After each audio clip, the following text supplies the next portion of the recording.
Welcome back to my channel అండి. Swathi gene health tips అండి. నిన్న మనం ప్రెగ్నెన్సీ గురించి మాట్లాడుకుంటున్నాం కదా.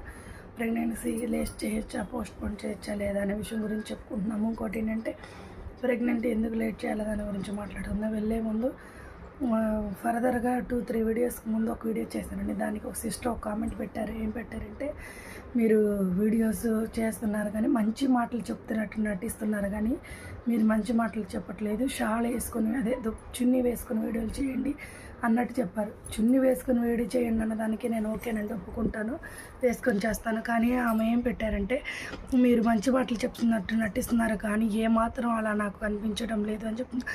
అంటే ఆ ఉద్దేశం ఏంటండి, ఒక విషయాన్ని మనం సపోర్ట్ చేయకపోయినా పర్వాలేదండి, వాళ్ళని నెగిటివ్గా పోర్ట్రేట్ చేయాలని మాత్రం దయచేసి చూడొద్దండి. ఎందుకంటే నేను హెల్త్ గురించే చెప్తున్నాను, హెల్త్ కోసమే చెప్తున్నాను. ఎలాంటి ఉద్దేశం నాకు లేదండి, చెడు ఉద్దేశం ఎలాంటి ఉద్దేశం నాకు లేదు. నేను అలా చెడుగా అనే ఒక ఇదితో అయితే నేను యూట్యూబ్లోకి రాలేదండి.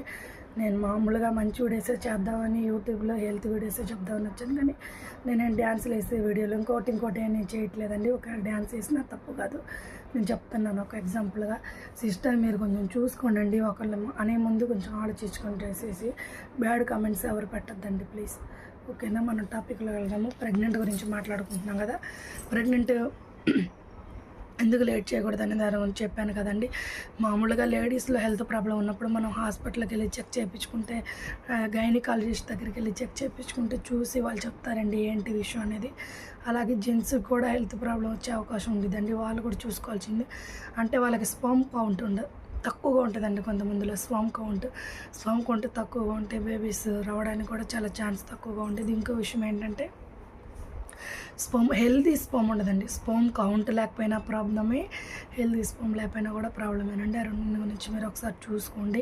డాక్టర్ని మీరు కన్సల్ట్ అవ్వండి. వాటికి ఏం చేయాలో ఎలా చేయాలనేది కూడా వాళ్ళు మీకు సజెషన్ ఇస్తారండి. దాన్ని బట్టి కూడా మీరు చూసుకొని చేయాల్సి ఉంటుందండి. ఇంకొకటి విషయం ఏంటంటే, ఈ రోజుల్లో ప్రెగ్నెంట్ అనేది చాలా అరుదుగా వస్తుందండి. అంటే చిన్న ఏజ్లో పెళ్ళి అవ్వట్లేదండి ఎవరికి, దయచేసి తప్పుగా అనుకోవద్దు.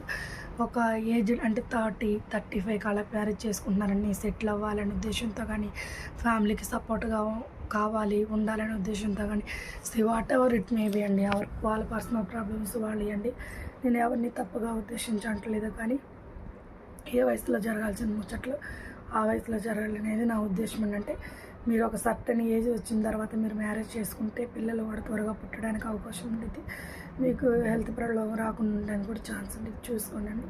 Please like, share, comment. My channel ఇంకా డీప్గా మనం ముందు విషయాలు మాట్లాడుకుందామండి. Thank you friends.